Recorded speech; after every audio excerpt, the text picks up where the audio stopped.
So I would propose that we start. Very good afternoon or evening for some of you. I would like to warmly welcome you to our panel discussion today.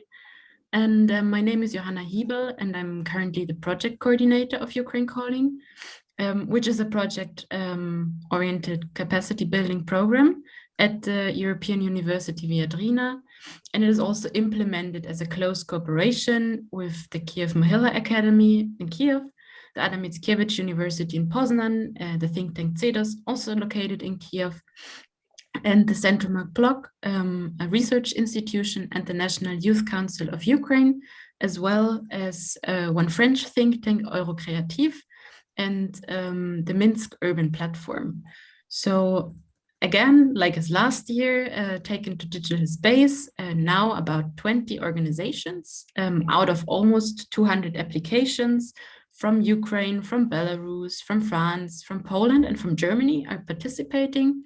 And we have various seminars, workshops to provide orientational and applied knowledge on this year's topics, which is local development, as well as we try to foster cross-sectoral competences and transnational networking.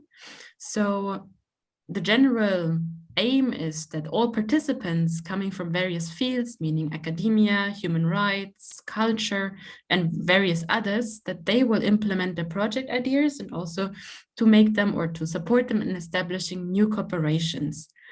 And actually within these frames is our panel discussion tonight. And I'm very glad that you all made it. Just some technical aspects before we start. So here on Zoom, we hope you can see the speakers in spotlight version, meaning the speakers being big. One note that this panel will be recorded, so there will be also the possibility for those who cannot make it, unfortunately, to watch it afterwards. You're very much invited to ask questions and also leave comments anytime, and we will try to include them into the session because we want to have it as a really open format. And moreover, we would like to encourage you one more time to shortly introduce yourself in the chat, maybe write your current location and occupation, and why you're actually interested in the field of cross-sectorality. So now I would like to hand over to my colleague Stefan Henkel, who will be the moderator of the panel today. Yeah, thank you, Johanna. Yeah, it's a pleasure actually to be with you all here in this afternoon.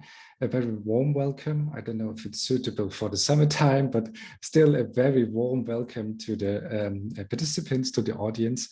I'm really happy to this exchange here because Ukraine Calling was already tackling the question of public engagement of academia in the last year with workshops on dialogical transfer of knowledge between universities, civil society organizations, and representatives from the cultural sphere. You can have a small insight in this actually. You can find graphic recordings from the process here in the chat, and you can directly get connected actually what we were talking about then. To cut a long story short, of course, it turned out that the different logics, the expectations, and also the institutional structures and gratifications often make it very hard actually to go beyond one's own field. And also that there's often a lack of resources which would allow to create cross-sector exchanges that have a social impact on the local ground. But we are still deeply convinced that a societal change is a common process that involves diverse actors. Therefore, I'm very glad to have three excellent panelists on board today with whom we can discuss how joint projects of actors from different fields can be very productive indeed. So first of all, I want to introduce Katerina Rosiecka from Ukraine. She is a co-founder, curator, and project manager of the NGO Kultura Medialna and the Dnipro Center for Contemporary Culture. She focuses on creating project concepts, curatorship, management, and community interactions, which is, of course, quite to the topic here. Katarina holds a BA in journalism and public communications and an MA in PR and marketing. In 2013, she completed an internship with PACE or Pace gallery in Beijing, where she assisted in organizing various exhibitions. In 2019, Katarina completed a fellowship program with the ArtsLink International Fellowships in Oberlin College of Liberal Arts and Science, and 2020, a cross-cultural program by the Institut für Auslandsbeziehungen, IFA, at the Zentrum für Kunst und Urbanistik, ZKU, like Center for Art and Urbanism. Katarina leads and curates the following projects and initiatives: Construction Festival that starts in 2 days, I think. The Dnipro Monumentalism Initiative, a stage, Cerna, which is a public space, which is like experimental space as well that is crowdfunded and crowdsourced. With this project, she also won a special mention in the European Prize for Urban Public Space in 2018. So this is like quite an expertise that is of high value here. Welcome, Katarina, to the panel. Thank you. We have also with us Constance Krüger, who studied art history and gender studies at Humboldt University in Berlin and the Jagiellonian University in Krakow. She worked in different galleries and art institutions in Poland, like the Galeria Leguern in Warsaw, and in Germany, Kleine Humboldt Galerie, IFA Galerie, Martin Gropius Bau, which is a super high-profile institution, and also worked as a research assistant at the chair for art history of Eastern Europe at Humboldt University in Berlin. But very interesting for us here, what is very interesting for us here as well is her current exhibition project that is called Sofia Posiłowska-Kahn Sculpture, that was developed with students and can actually be seen at the Ravensbrück Memorial.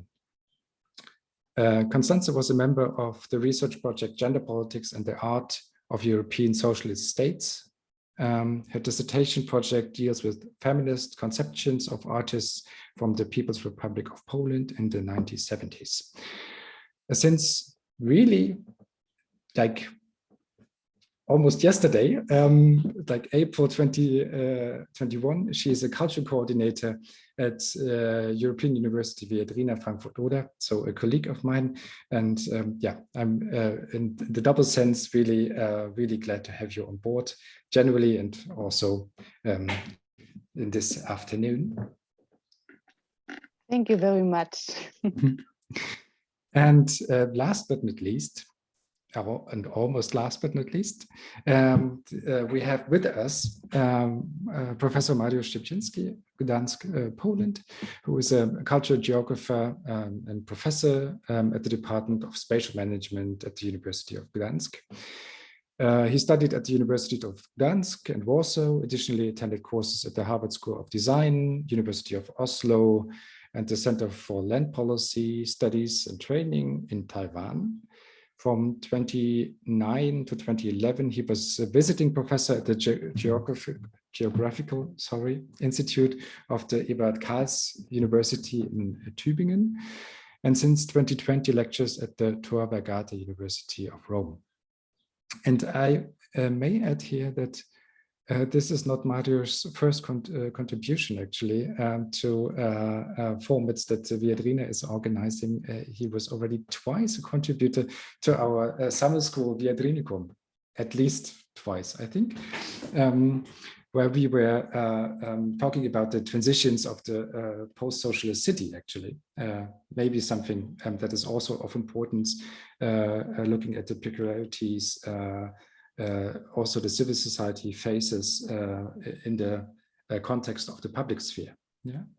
For the last 25 years, which is also super important for us here today, He has been involved in consultancy and municipal advisory on strategic planning and development. And was for a long time also a senior advisor of the mayor of Gdansk. So this intersection of academia being representative for this or advisor for the city, of course, makes him a very good panelist for tonight. Yeah. Yeah. Gdansk. Gdansk. It's a big. Gdansk. I work for Gdansk, not for Gdynia. Oh, I said Gdynia. Sorry. We don't like it. No. Okay. Sorry. I will write it in the chat. I meant Gdansk. Sorry. Thank you for correcting me here. His research, though, focused on cultural landscapes, post-socialist cities, heritage, urban spaces, and transformations. The results of his work had been published in several papers and books, including Public Space Between Reimagination and Occupation, together with Svetlana Hristova, Routledge 2018, and Cultural Landscape of Post-Socialist Cities, Representation of Powers and Needs, published at Ashgate 28. He had so many affiliations, I was cutting off the half actually. He was, few are to be named. He was a member of the Polish State Council for the Nature Conservation, the coordinator of the Energy Transition Partnership in the Urban Agenda for the EU, and advisor in the urban history of European urbanism in the 20th century.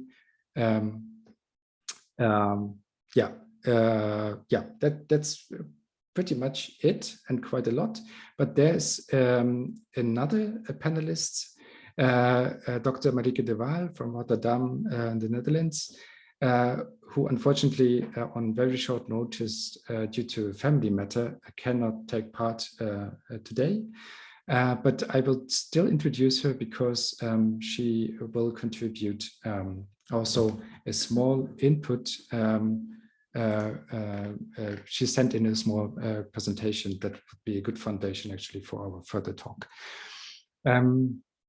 Since 2014, Marieke de Waal is the managing director of the Partnerships Research Center, which is a part of the Rotterdam School of Management, which is an Erasmus university. Her approach can be characterized by proactive social stakeholder engagement in all phases of research, design, implementation, validation, and dissemination.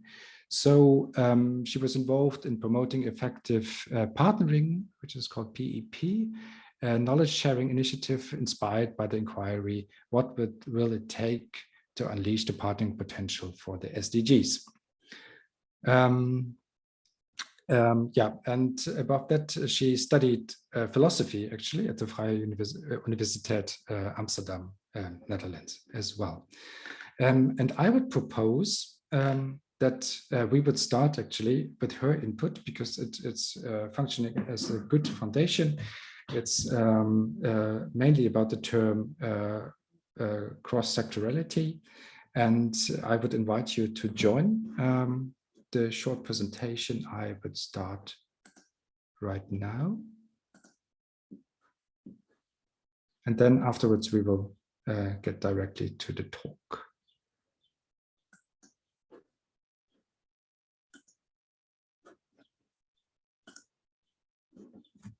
The PRC is part of the Rotterdam School of Management, Erasmus University in the Netherlands. We create, share and connect knowledge on cross-sector partnerships. This learning trajectory is facilitated by Stella Pfisterer and Marieke de Waal, both working as senior researchers with the PRC. At PRC, we engage in action research projects to better understand how cross-sector collaboration works. In this knowledge clip, we will introduce the concept and rationale of cross-sector collaboration. Watching this video will provide you with a first idea of what cross-sector collaboration actually is, why it can provide effective responses to grand challenges, and what is required to make it happen. Let's start with the first part. What is cross-sector collaboration? Cross-sector collaboration is not new. In the last decades, it has become a very prominent policy and implementation mechanism. The trend of collaboration for sustainability challenges started back in the late 80s. The World Commission on Environment and Development wrote a report called Our Common Future, perhaps better known as the Brundtland Report. For the first time, the focus was on the concept of sustainability for future generations. In 2000, the United Nations formulated the Millennium Development Goals. And with the implementation of the Sustainable Development Goals in 2015, cross-sector collaboration is captured in SDG 17, Partnerships for the Goals. For the SDGs, partnerships are important vehicles for sharing knowledge, expertise and technology, and mobilizing financial resources as well, to support the achievements of the SDGs worldwide. There are many different names for cross-sector collaboration, depending on scope, issue, focus, design, governance structure, or constellation. We found more than 20 names in literature, such as network, platform, coalition, consortium, or roundtable. The key idea is that societal actors from different sectors, market, state, and civil society collaborate together. Several types of cross-sector collaboration can be distinguished. Public-private collaborations. Companies work together with public agencies, for instance in the infrastructure sector or the service provision sector. Governments can also collaborate with civil society organizations. This happens, for instance, in the service sector, in health or education. Civil society organizations work together with companies. This kind of collaboration happens for many different reasons, such as corporate social responsibility. And last but not least, actors from all three societal sectors, state, market and civil society, can partner together to tackle grand challenges. People work together. Collaboration can take place at various levels, between individuals and between organizations. The effect of collaboration is often visible in change in awareness and knowledge, change in skills, or change in behavior. Cross-sector collaboration can emerge from a variety of issues. It can promote fair trade, sector transparency, food security, responsible business. It can focus on specific commodities such as coffee or tuna. Collaboration can be set up as a project or a program, as a voluntary initiative, or as a formal multi-stakeholder partnership. They can operate local or national, regional, across region, in multiple regions, or globally. The diversity of cross-sector collaboration is also mirrored in the partnership research. We find many definitions and theoretical lenses. Most research aims to understand the relationship between partners from the collective value they create. Let's look at two definitions.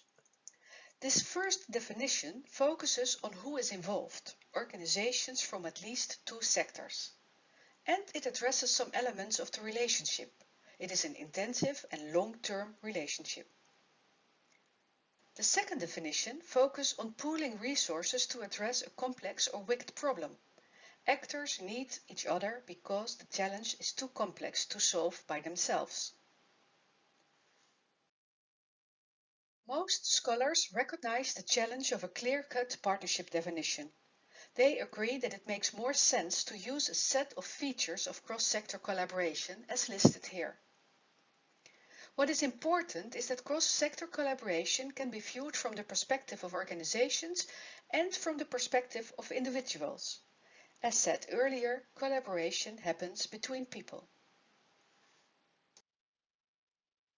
However, it is important to explicitly highlight that ideal cross-sector collaborations hardly exist, because cross-sector partnerships are highly context-specific, depend on issue and purpose. Therefore, it can be helpful to look at the nature of the relationship between partners. The collaboration continuum describes the intensity and form of interaction of partners. A continuum is used because collaboration is a dynamic process that changes as the relationship between partners evolve. The continuum distinguishes between 4 different value creation relationships: philanthropic, transactional, integrative, and transformational.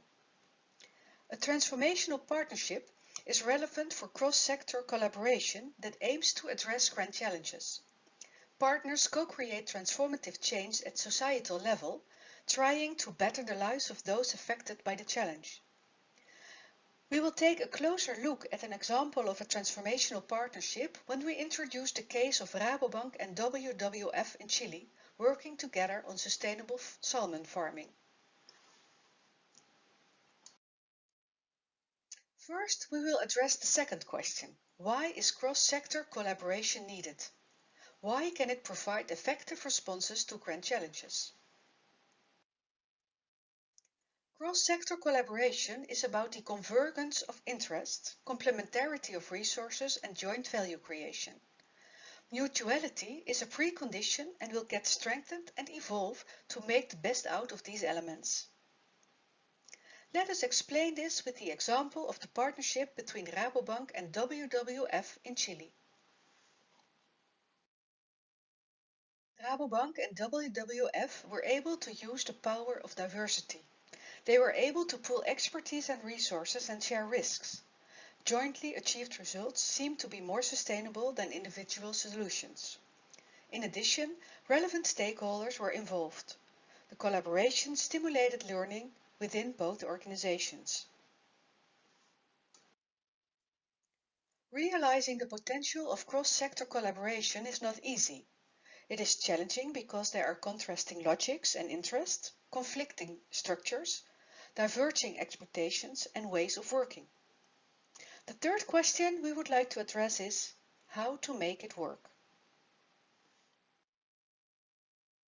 Cross-sector collaboration is faced by tensions, mainly due to the diverse perspectives, approaches, accountabilities and needs of partners. Objectives of partner organizations may differ. Think about the ecological and social objectives of WWF and the financial and economic goals of a financial institution such as Rabobank. Partnerships are often set up as short-term projects that should work towards achieving certain results. In order to address grand challenges, long-term intervention and long-term impact perspectives are needed. The partnership between Rabobank and WWF in Chile started in 2011 and still continues. Of course, the nature of the relationship changed over the years, but both organizations are still convinced that they need to work together to achieve sustainable and financially sound salmon business sector. For effectively addressing grand challenges, often many diverse partners are required. However, involving more partners can slow down decision-making processes. Then the collaboration seems less effective. Partnerships struggle with the inclusion of all relevant actors, especially the target group. Cross-sector collaboration should be flexible and be able to respond to emerging issues in the relationship between partners or in the complex system they operate in. However, partners tend to minimize risk. They have accountability mechanisms in place, and that challenges their flexibility. When focusing on the process of collaboration, the way how partners collaborate, we know that certain factors can support success. In a study with over 200 respondents, the following 5 critical success factors were identified. Clarity of roles, responsibilities, goals and ground rules. Clear understanding of mutual benefits. Clear communication, shared planning and decision making. A clear vision of the objectives of the partnership, and good leadership. Interestingly, each societal sector emphasizes different factors. Government highlighted that taking time in the startup phase is important. Civil society representatives focused on the importance of understanding the needs of beneficiaries. And businesses highlighted the importance of focusing on achieving mutual benefits and promoted result orientation. It is important to recognize the different perceptions of success and needs by partner organizations.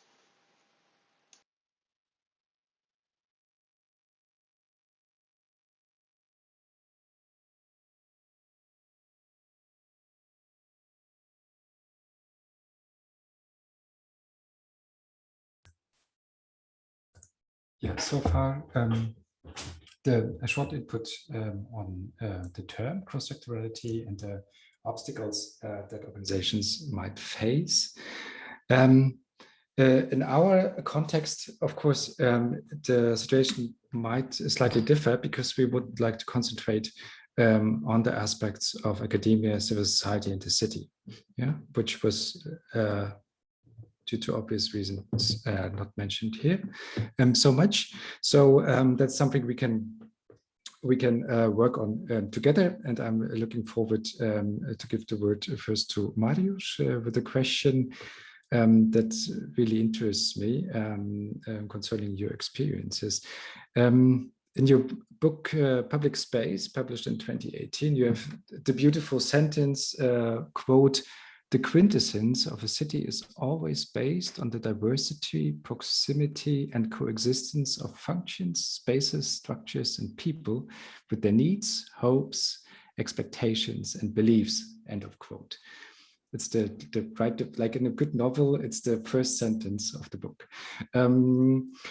Keeping in mind the variety of your experiences at the intersection of academia and the city administration, working as a scholar and advisor to the city of Gdansk, not Gdynia, for the record, how can cross-sectoral collaborations contribute to a well-being of this, and I quote again, urban mélange? Thanks a lot. I would only now, after a few years after this in this book, I would add probably another crucial factor, which is trust. The city is a bunch of strangers that trust each other, and it is based. I mean, it's easy to trust in your. I mean, in a village we live in the families or clans, so we kind of have or had limited trust. But trusting a stranger is something that we had to learn if you want to live in the cities. And then it's, you know, with crossing sector is the first factor that was I make notes during the presentation, a very interesting presentation of Marika, and that would be the first starting element of the, before we start crossing the sector, we should try to build a trust between partners. I remember when we start to work on city development strategy in 2015 for Gdansk. And we've decided that we will start with the 12 open meetings moderated by I wanted to say an NGO, but there was somebody paid by the city, but from an NGO as a moderator. And it was like usually an hour or more when people when they spoke freely about their problems. So he only moderated not to speak too much. And there were groups on Facebook when some people from the NGOs, they've asked me, are you going to this meeting? Because we have to check if they repeat the same on the other meeting, what they will do with the results. They didn't know that I was behind that, didn't tell them actually. But there was such a limited trust between city and civic society, because there, I mean, for many times there was, you know, official declaration that we all the time hear that, you know, so important, but in reality, it wasn't. So at first we should start with trust building. And then I think we achieved this during the strategy. So we started to build a certain trust bridges between sectors, rather bridges than holes in the sectors. Sometimes inside of the sector, in Brussels, for example, within the EU, we spoke about silos. So we kind of like with a big concrete wall in between. And we talk about this cross-silo cooperation when I worked for energy transition, but it was impossible to work with mobility partnership and with housing partnership because we are all stuck in our silos. So even without those sectors, but that's not really answering your question, but well, sorry. I want to add one more thing. Where the sector problem started and why. I think it was modernity with its institution and kind of divisions, maybe 18th, 19th century. It wasn't, you know, everything was more, wanted to quote Stefan Melange, was more mixed. And then we you know, the big institutions and created those huge sectors, like even academia. We were not really one sector. I mean, there was a bunch of professors. culture sector, it wasn't a sector. There were artists, and the state sector, it wasn't, or governmental sector, it wasn't one sector. So it was. So now what we do, we answer for 20th century challenges that are still being in the 21st century, which I think is quite important. With this social, and there's one more thing, probably the last one, because I know I speak too much. When actually, if you start working, you work with humans, you work with people. So, because like we talk about those sectors or institutions, like something like religions, or no. We make academia. People can start to trust in academia if they start to trust me. When I work for the municipality, actually, I might work again. I may have a meeting with the mayor tomorrow.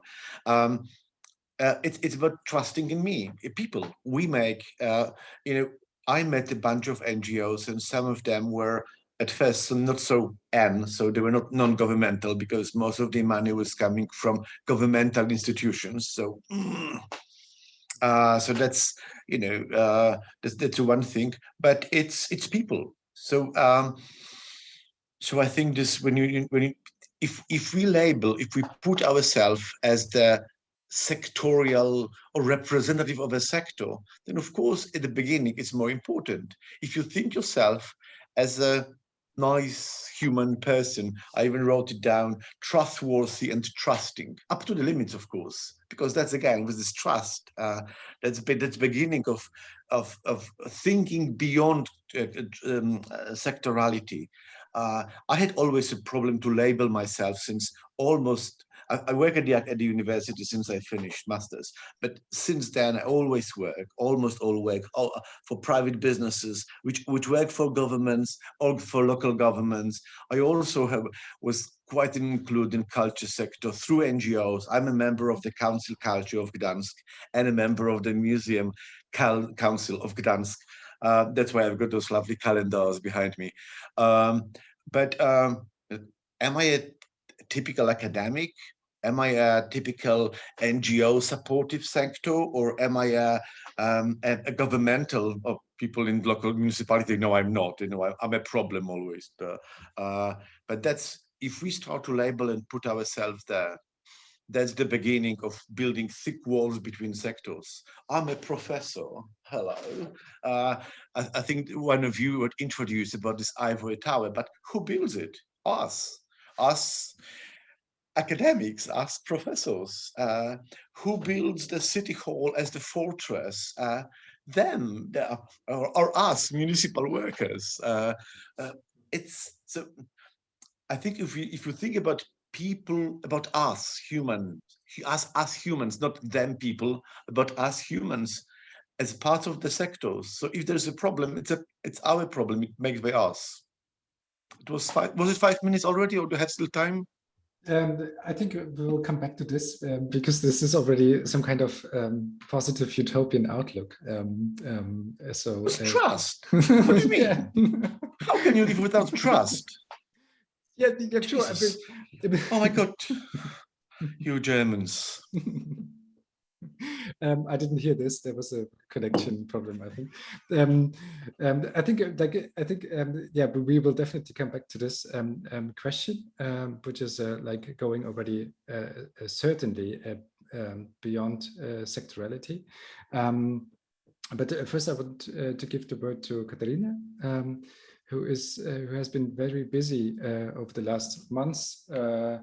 With the NGO Kultura Medialna, among like really many other initiatives. You have impressively opened the Dnipro Center for Contemporary Culture against all odds, so to say. And interestingly, also for our content, it occupies former premises of a local government office. So this is also like a question, okay, like of concrete also negotiations, of course, with the city, how to use spaces that are not in public use anymore. And also, as I mentioned already, like in short, the festival construction will start But maybe you can more elaborate on that, what your NGO is doing, what is motivating you, and where this question of cross-sectorality actually pops up. Yeah, that's thank you for introduction, and Mariusz, also thank you for this word trust and this question about the limited limitation and limited trust between city, academia, and NGOs. We are still in this limited trust, unfortunately. So we are just in the beginning of process to build it, to build this relationship. Yeah, and as Stefan mentioned, I'm representative of NGO and real NGO. We're still balancing somewhere, we're using different funds, and usually it's not even governmental funds. We worked a lot with crowdfunding, and we worked a lot with crowdsourcing. So we use these instruments also a lot to build our project together with community. And sometimes we tried also to collaborate with academia. And even now, our team, Kultura Medialna team, we 2 years ago, we were invited to open a new faculty in the College of Art, not even a faculty of cultural management. And actually we were invited to open a new department of international relationships and innovative projects.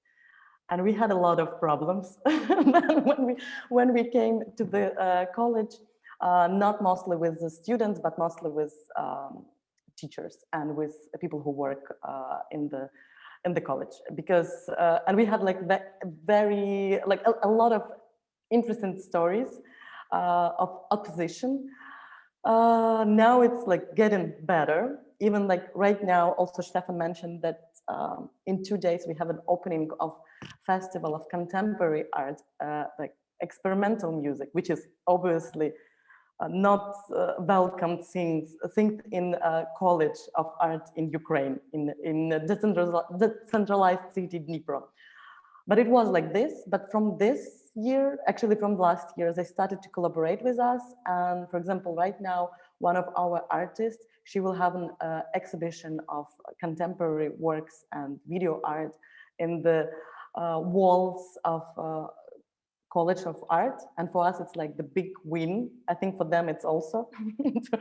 Yeah, so several years ago, we had a problem with finding connection with academias. We were quite sure that they will be happy to have us, but in the end it didn't work. When we first time tried to collaborate together on the project Use Active City, so it was training program for civic engagement and creativity for youth.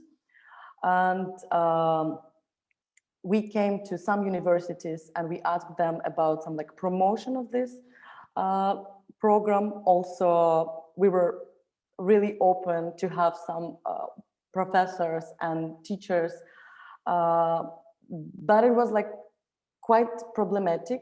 They didn't understand why NGO, why grassroots initiatives tries to work in their field. And for them, it was also quite hard to understand what does it mean informal education? We have formal education. Who are you actually? Why are you telling us that we have to promote you? It took us around 2 years to build this kind of trust, maybe first step of trust. Now we actually in this project, we continue to do this project, and we collaborate with Pridniprovsk State Academia of Engineering and Architecture, and it works well. But again, it works more because we build this trust relationship with some persons there. So not with departments and not with the academy in general. So we just found some good contacts who were open and who said yeah, actually that's what we need. And because somehow in their eyes, to collaborate with NGO, it means to have more freedom and to work without some limitations, censorship, and other things. So now when we now we are working on the Dnipro Center for Contemporary Culture, and I think it's also interest in how now, in the nearest future, we will collaborate with educational structure, because I think that now we have some better image, because we have building, we have some funding, we have team, and before we were just organization without walls. I think that for Ukraine, it's very important to have like some property or walls. When you have some walls, it means like, yeah, you actually work. It seems like we can respect you. So now we have already some ideas how to collaborate with even like with Dnipro National University and with other academia, and how to involve them. And also I want to mention that Dnipro Center for Contemporary Culture, it's also a very interesting case for Ukraine, because we are co-initiators of creating this space, and we are grassroots initiative who do a lot of DIY projects. We have a private property, and we have private investors who actually repair all the building. And now we have a municipality like city support from this year. So for us, it's also one of the first example of like working on such a big project together with city, together with business. And also now we are working on open our doors and to work more with universities, academies, and in our case, college now. But trust, that's the main word, and time, probably. Because to build these bridges, you really have to be like patient and to wait like, okay, maybe they don't trust us now, but when we will have walls, they will trust us. Thank you very much, Katarina. This is really a like perfect bridge as well to Constance, who has a different perspective, like sitting at the other side of the table, so to say, as a representative of the university. Actually, today there was appearing quite interestingly an article in the quality newspaper Süddeutsche Zeitung with the nice title, Frankfurt, Oder and the university are moving closer together. Is it a coincidence? You didn't know about this, Constance? And like my question would be like, what does it mean for university, from a university's perspective, actually, to engage with non-academic local actors, as for example, Cultura Mediana would be, if they would be situated in Frankfurt Oder, or the city administration? Yeah, can you give us some insights on that? Yes, I think this article, so I was in contact with the women from the DPR, so maybe there was, and it was the same title. So unfortunately, I didn't see the article, so I have to read it, but I think it comes from there. And maybe I have to just give a short explanation about my position, because maybe it's a special one, because so this position is a political will, first of all, and it's a part of an agreement between the university and the city. So to bring the university and the city closer together, and I take the position of bringing the culture more together. And it's also strong political will in terms of that this position is also one of an element of the called CAPIL, so the cultural development plan of the city. So the city is really interested in the cooperation between the university and with students and the cultural players in the city. And as you already said, I started working in April, and so I'm coming from Berlin and not from Frankfurt, so I just started to come in contact with the actors, and so in Frankfurt, and they are also, so they share this interest and this desire to work more and stronger together with the students. Although there are a lot of cooperations between some chairs of the university, some people from the university with local partners. So there is already a collaboration going on, but I am now like the door opener to both sides. So I know a lot what is going on in the city and what the city will develop in the future. And I'm also a bit, I already know a bit from the student sides. Okay, there are not so many students now in the city, but I also talk to the ASTA people and to some others, so I have an idea. So I think I'm in another position than you, because I'm in between. I'm really in between, and it's like I'm an institution in between these two institutions, and maybe this can be very fruitful because because of this door function, I think. And yeah, what does it mean? I think it means a lot, and I cannot say a lot of my experience because I'm just starting. I can tell something about my experience from my student times and also with this project. And I will just say that for me as an art historian, so this theory from the university and this more practical knowledge from museums or galleries are always, they have to be together.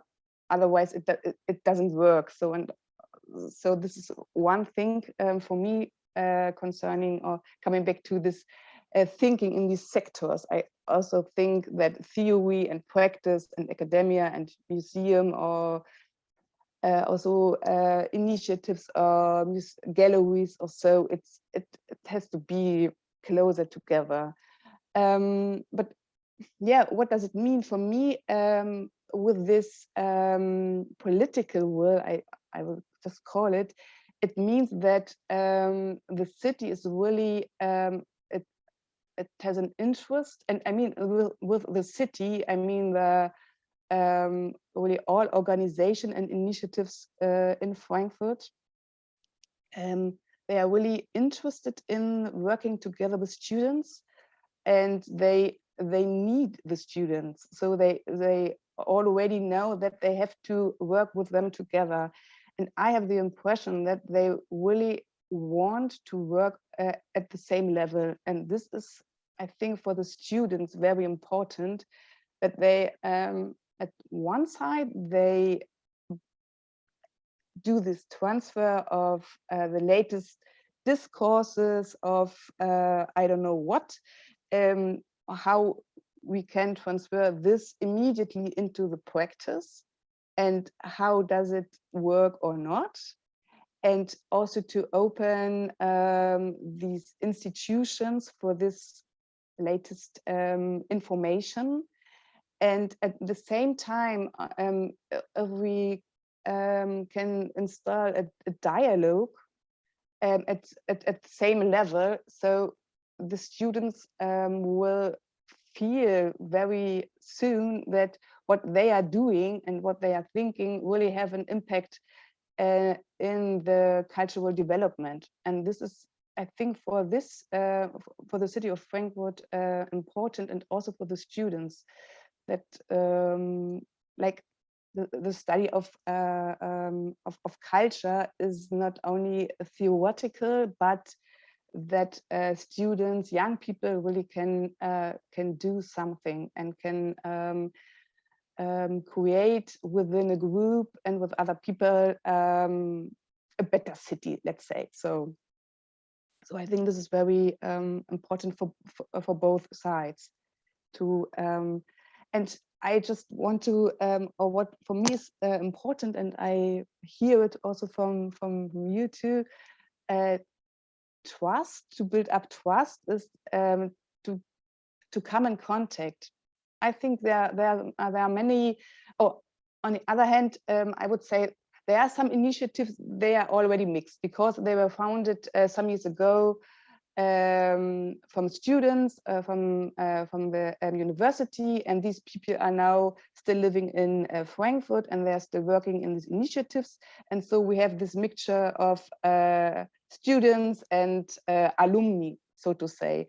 More problematic is the bringing together of students and these high culture city institutions like the museum, the orchestra, the theater, maybe also the artist association. So how to bring these different groups together. So I think we have to just talk and to open a room, a platform, and to give possibilities to meet, to know each other, to have personal contacts. And from this context, I'm sure then there will come some other projects, and these exchanges will function much more better than now. So. Yeah, thank you very much for this insight.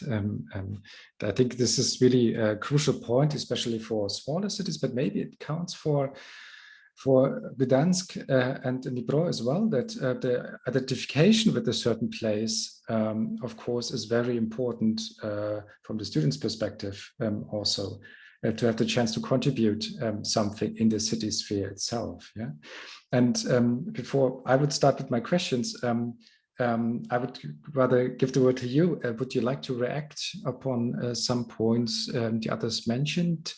Mariusz? Yeah.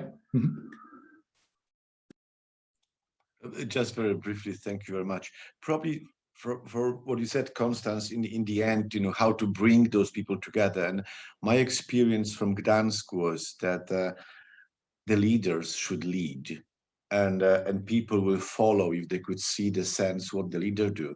So if you know, I'm not a big fan of saying like we talk with the city institutions, we talk with people.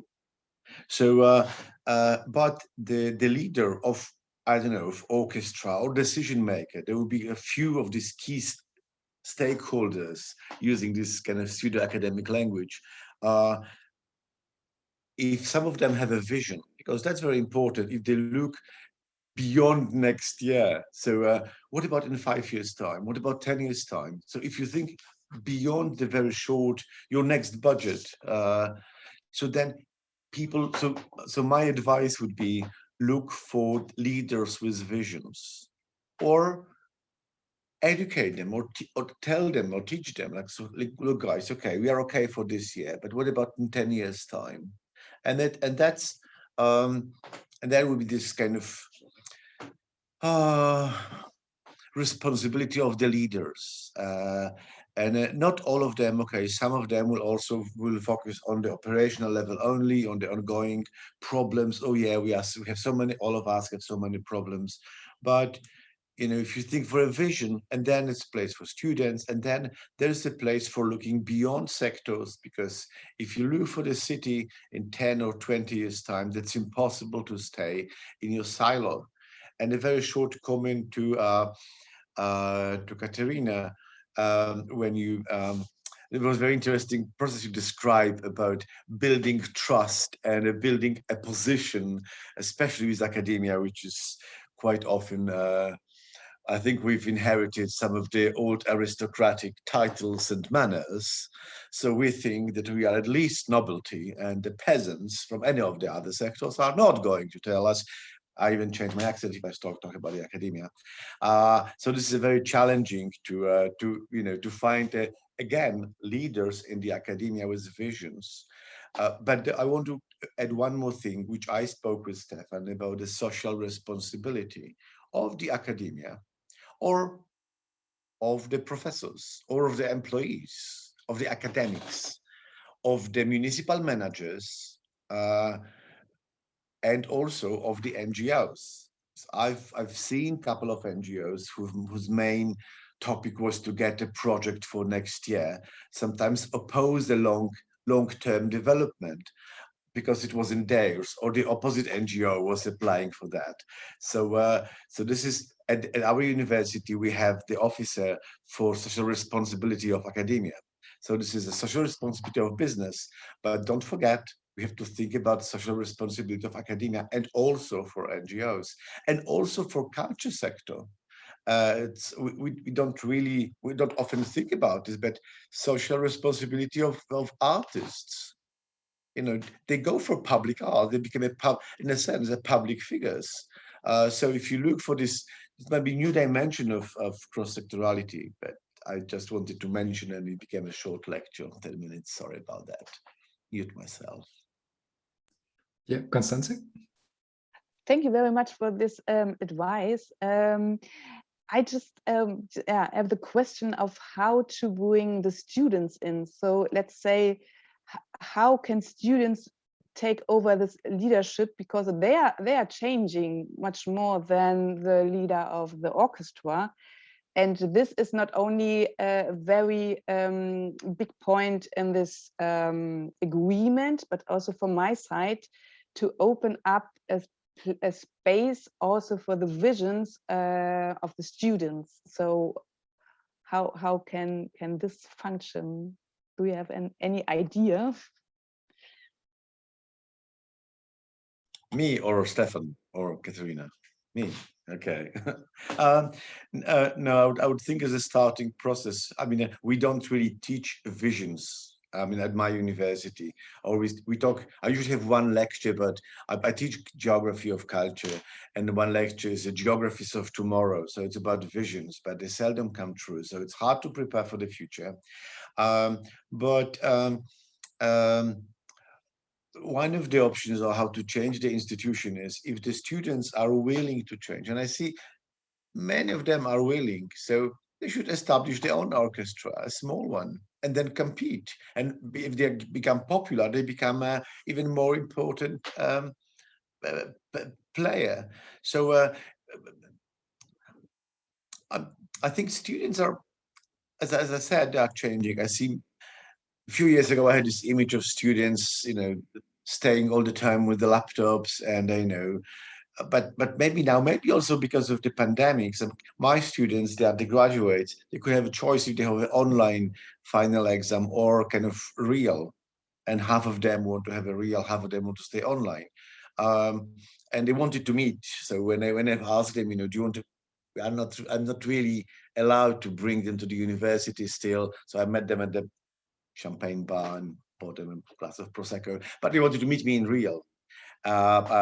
So some of them want to do something. So again, I think my recommendation would be find or focus on a few leaders, and they could create their own groups, because not all of them are leaders, and that's very good. Too many leaders will destroy everything.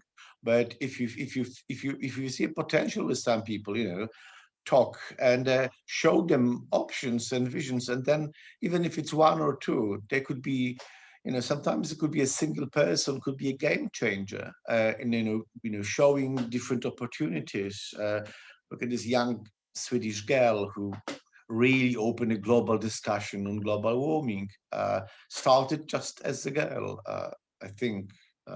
So yeah. Yeah, thank you, Katerina. Would you also relate to this? Because you are in other, like also non-formal educational formats, as I know, working with students as well. Yeah, to be honest, it's hard. Like it's difficult for me to answer the question, like how to find this willing in students' hearts in the frame of a university. Of course, we work a lot with students, but still mostly outside of academia. And we see a lot of I think that we see a lot of youth and a lot of students who are really open to be engaged in civic society changes and to develop their own projects. On the example of Dnipro, it's still problematic that they still don't have support from academia. Like I don't see this. I don't see this support from academia, and I hope that I will witness this very soon. And maybe even like somehow with our participation and with our help as this kind of opinion maker or leaders in the cultural sector. I hope that it will work, but still, yeah, I'm sorry, but it's difficult for me to answer the question, what exactly should happen at the university, they should be more open, and that's the main thing, and maybe not so conservative. But it's again example from Dnipro and from our own perspective. And it's very interesting to listen to you, and I understand that like a lot of things already happening in academia fields, yeah, not in Dnipro, and thank you, it's very inspirational. And maybe to be more concrete with my question, as I understood, the motivation of the students in non-formal educational formats is really high. So how does it work there? As I know, they are active directly in the city landscape, so to say, and are so co-shaping their own city as well. No? Could you say a couple of words about this? Yeah, because we don't have limits for them. We don't have frames. Like we ask them what you want. Like, what do you want? Like, if you want to change something, let's discuss how to do this. And we start from the idea, then we think about the strategical thinking, like how to actually implement this, and then we help them. And in the end, it's easy. Like nothing. We also.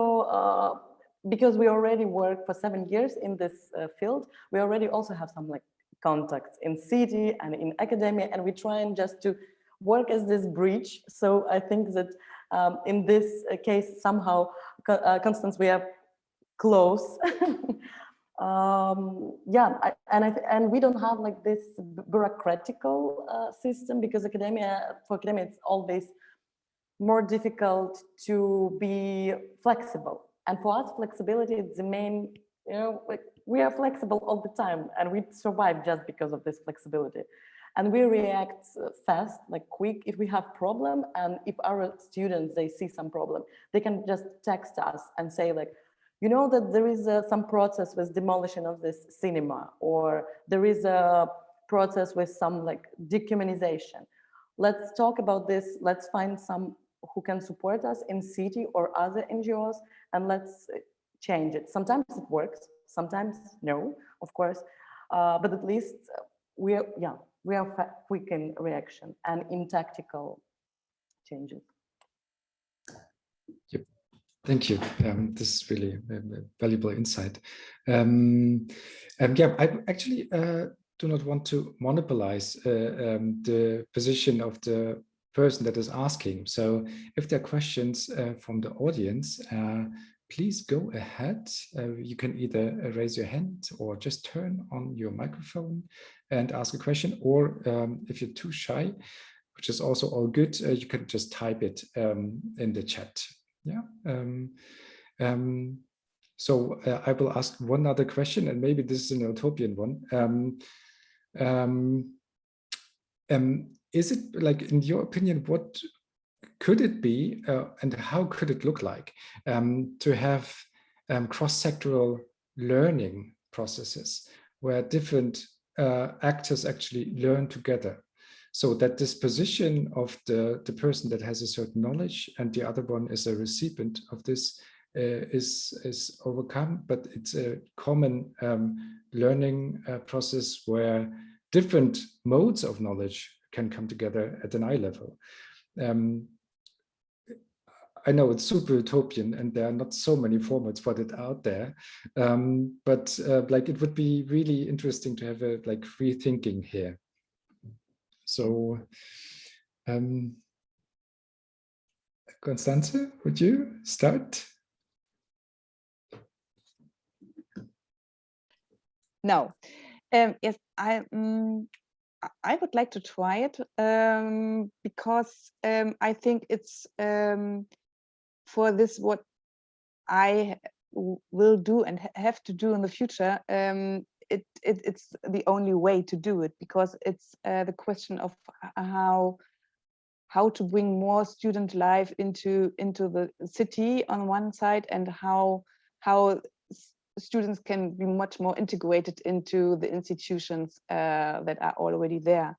And for me, as an art historian, I can do some seminars about some topics, of course, but not all of that. And this and also this is not my function now. So I'm like I said, I'm just more this door opener or this door between, and I will work together with the actors from the city and with the students, and to just, for me it's more in these kind of praxis seminars to open a space or a platform where they can meet, where they can discuss, where they can and they have a safe room, and where I can bring all these very interesting persons into this room and also into the university, and to really create this dialogue. I think this is very important, and this is so for my student times, I had some kind of seminars in that way, in an archive or with in a museum for an exhibition, and I think this is really important, and maybe it's not so difficult to do it, because it's just open up a room and then bringing people together, and they are just starting and discussing and then developing some ideas. So I think this, and I hope this is not so utopian. Hopefully not, because I think this is what we have to do, to bring people together and to develop together from different angles, of course. But this is, so we are now, or we are working for a long time, this transdisciplinary way. So this is just, it's the same, but only on another level maybe. So yeah, I hope it will work. And I know that it can work. So Constance is opting for a realistic utopia. Katharina, Mariusz, what would be your take on that?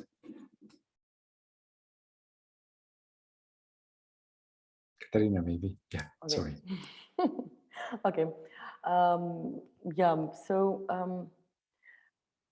yeah, as I mentioned before, we are just in the beginning of building this relationship. It's even difficult to think about the utopian scenarios, but I will try. So I hope that academia will open their doors to us, to representatives of grassroots initiatives and NGO more often than they do now, and they will not be afraid of us that they're afraid. And it also depends on us, like how to build this communication and how to build this like long-term relationship. Oh, again, about the long-term relationship, that's maybe like the most problematic in context of Ukraine, I think, because academia now, they're ready to work on some short projects, but they're not ready to work, like quite often, they're not ready to work on this long-term relationship. And yeah, I think that it would be interesting to use some spaces out of academia, but together with academians and with students. Yeah,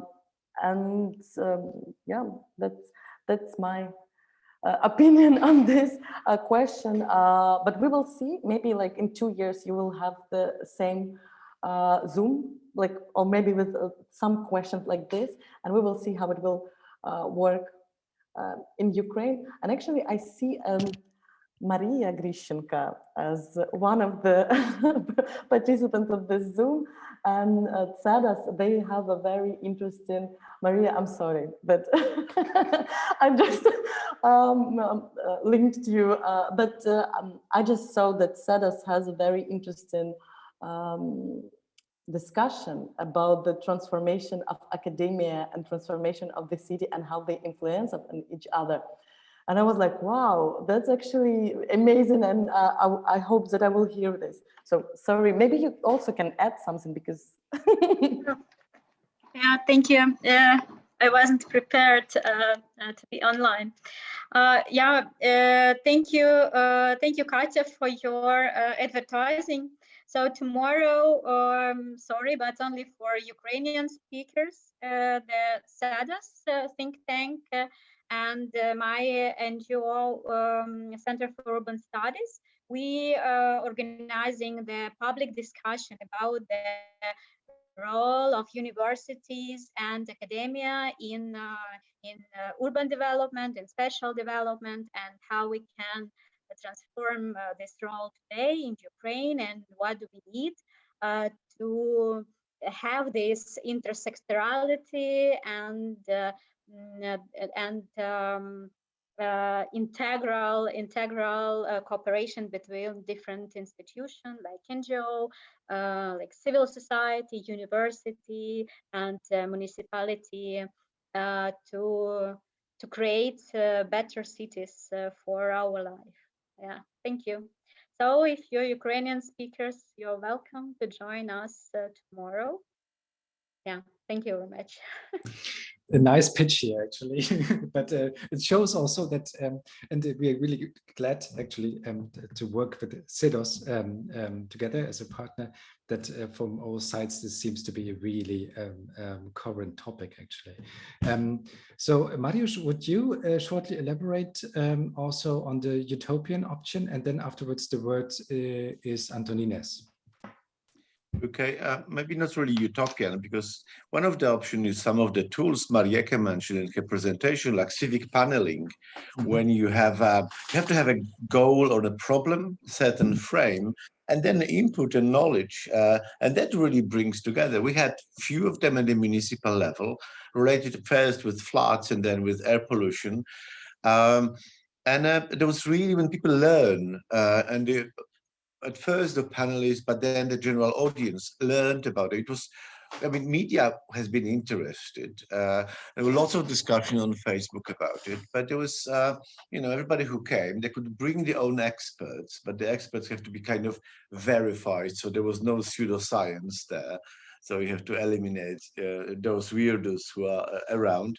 But that could be, one of those kind of learning together elements, because it was the time when municipal officials, even the experts, were learning that society is afraid of something, or there are certain myths that you have to cope.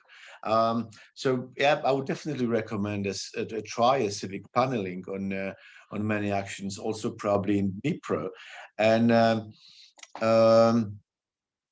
then there's one maybe kind of easy advice for Katerina in this problem with the academia, and I think the problem is a recognition.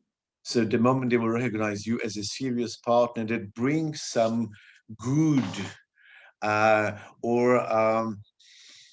it could be a small project, but they could see important for their sector. It's if you save a lovely modernist cinema, I really would appreciate it. But many of my colleagues, professors, would hardly care. But if they would see something that brings to their sector, then you will start to bring recognition. And it's the same with municipality. So as soon as there are flights back, I'll be more than happy to fly to Dnipro as the representative of the city of Gdansk, for example, or as a professor, recognized professor with a long CV. Start to find the recognition, and there will be you who brought. I can fly for free. I mean, the flights were cheap, but start to build. Do something that they would see valuable, because they could see. Do something that the other sectors could see valuable. The municipality and the academia, they've got, especially some of the older people, they might have a different set of values. So something which is very important for us, or for you especially, might be less important for some people from other sectors. But, building recognition, building trust and building recognition, that's my easy recommendation. Amen. Yep. Thank you for this contribution. Antonina, you had a question. Please go ahead. Thanks a lot. I'm delighted to be here. in fact, it was not a question, but a small comment on the cross-sectorality, let's say. I am a teacher of English, yes, and I once used to teach representatives of different fields like sociologists, politologists, and now I am a part of the female initiative Our Move, and still continuing my research work. And who can say, okay, what is the connection between philology and sociology, let's say, and philosophy and politology? But still, we came together and we were speaking about sustainable development with my colleague. And we know how we can, in fact, implement and make some common projects just for the sake of the students, as you have mentioned about the possibility of learning when like students of different fields come together. I guess it's possible. For example, within the framework of teaching English, for example, just the vocabulary, whatever, and we were going to co-lecture a topic related to sustainable development within the framework of environmental protection. So just as a suggestion, for example. So this is like, and this is when it comes together. And I also wanted to say about this collaboration with the authorities at the local level, for instance, or at the level of international and local and national organizations and authorities. So again, it's possible only if there are principles of communication, like nonviolent communication. It's possible just to understand the needs of all, like of academia, of NGOs and other representatives who are involved, who are stakeholders in all of that. So it's only possible due to this, just when we know these principles, and these principles can be obtained only when we as specialists of different sectors, like philologists, even come together just to communicate and to have some mutual projects. Thanks a lot for giving me a word. Thank you. Yep, that's a good point, actually, that you mentioned that sometimes it seems like the cross-sectorality is starting within your own institution already, so that the borders or the silos are quite high and thick between different departments as well. Yeah? So that's quite a point we know also from our backgrounds, I suppose. Yeah, so I think we are, if there's not another question from the audience and not another pitch as Maria's pitch for tomorrow, then I would ask you, the panelists, maybe to think shortly of one takeaway you have from today. So what has intrigued new thoughts, what was surprising maybe, and what has maybe changed you to some extent, or your perception on the cross-sectorality in these special local city-based context? Yeah, I see Katrina is always fast. So do you have the hand already on the mouse, or? Yes. I'm sorry, what?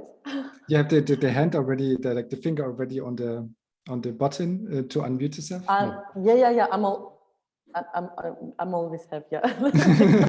Just in case, if I want to add something. Yeah, thank you very much for this. Yeah, fruitful and somehow even inspirational talk. Of course, for me as for representative of NGO, it was one more time important to hear opinion of other colleagues and opinion of representatives from the academia field, and of course all this your comments and about the building trust, about the open the doors between academia, students and NGOs, and of course about the recognition. It was very useful. I hope that some comments from Ukrainian side from our NGO also somehow was useful. And thank you one more time for this amazing panel. Yeah, I thank you also very much because I'm just starting. So it was for me very good to hear or that I'm on, I would say, on a good way with my ideas, and that I'm not completely, I don't know, in a kind of, I don't know, something going very wrong. So and now I'm feeling much more, yes, I'm feeling good with my ideas. And thank you also for these insights or comments on how this, how it is much more easier maybe to bring these different groups together. And what I'm taking with me is, of course, this idea of this long-term relationships. I think it was I still was, or I already thought about it, but it's still for me and also for my colleagues, I think important to have this as also an argument, because now I'm just working for one year, and then we have to discuss it again. And so it's for me really important to know also, not only from my perspective, but also from other experts, that it's, of course, it makes sense to have a long-term relationship and not only some projects here and some projects there. So to have this perspective, this is very good for me and for the argumentation. And it was a very good starting point also to think about also and to discuss the ideas and yeah, my next steps with you. So thank you very much. I might just probably say first, it was for me a great pleasure to see a practitioner, cross-sectorians, or however we can call ourselves. So it's not everybody. I mean, like, I'm in my university room, and there's not everybody in other rooms. Okay, it's all empty now, but normally it's rather rare situation to see I don't know, 14 or at least 4 speakers who are practitioners and cross-sectorians, because we love those sectors and we put them on our names and on our business cards. So the sector is quite important. So it was a really great opportunity to see there's this dynamism and a sea of opportunities. I loved what you said, Katja, what happens in Dnipro. I know it's not easy, but if you think about this processual approach, it's a process. It's changing, and it's also with this long-term relations. It's important. Yes, it's nice, but of course it's very difficult because people change, people die, people change their jobs. And then you have to build a relationship, because you build relationship with people, not with institutions, really. Because, like, I work for the city of Gdansk. My mayor was murdered, the mayor I work for. And then, like, you don't inherit, senior personal advisors, practically. So I have to build another relation with the new mayor. And after 2 years, she was happy to see me. I didn't push, but she was afraid I would be too left-wing, too NGO-oriented, or too academic. It takes a time. So so remember about humans. That's sectors and institutions, we made them. So don't forget this. But I think it's also important to map the borders, or map the limits, or map the sectors, so what you can do and what you not can do. And even mapping this, I'm a geographer, so I like this metaphor, but if you map something and then you can see, okay, maybe I can cross this border, but then you have to realize that there's a problem. So there's something that we often ignore, mapping a problem and realizing what is the problem. Because sometimes this is what seems to be a problem. This is not a problem. The problem is somewhere else. So that's that would be very nice. So thanks a lot for inviting me. I would rather be physical in Frankfurt, Oder, or Dnipro, or somewhere. But maybe next time we can do it in hybrid, and we can meet and then talk later. Thanks a lot. Yeah, thank you. Thanks Stefan for I think on behalf of all of us, thanks Stefan for rather hard job to make us speak or stop us speak, like yeah. Oh, no, all good, all good. I've seen worse actually. So that's hardly a compliment. Thank you anyway.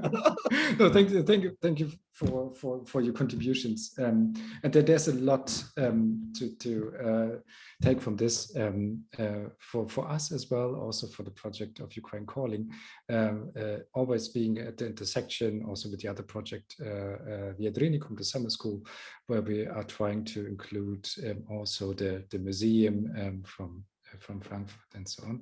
So I think that the topic will stay with us. And hopefully we will meet the next time, be it in Dnipro or in not in Gdynia but in Gdansk. So let's stay in contact, and I'm super optimistic that there are many good stories, cross-sectoral stories to tell when we meet the next time. So thank you very much again. Thanks to the audience. To the questions and to the contributions in the chat as well. And one small thing, the pitch is on me. On Thursday, there will be a cross-sectoral networking. I think Johanna will put the link here in the chat as well. That is circling also around the topic, how can we imagine a city actually that belongs to its citizens? So the idea is really to bring different actors together. There are also city representatives that already registered. So we have the multitude of perspectives there as well. Highly interesting format, facilitated by one of the best non-formal educator organizations in Ukraine, Insho Svita. So you know them, people from Ukraine, definitely. And yeah, in collaboration with CEDOS. And in the evening, also this Thursday, we will have another Beyond. It's Beyond Dancing. It's electronic music plus urban movements in Ukraine. So with 2 live sets from musicians starting at 8:30 Kiev time. And also with the discussion with the musicians, because it's a super burning topic. Police violence is would be one hashtag, and to whom belongs actually the cultural sphere would be another one, and people are going out to the streets. So this is super current, and you're highly invited. You see the links both in the chat as well. And now, thank you again, panelists and participants, and yeah, have a nice evening. Maybe a football match between France and Germany. We are still on time, so that would be one option, but if not, yeah, enjoy the evening as you wish. So bye-bye. Bye-bye. Thank you very much again. Bye-bye.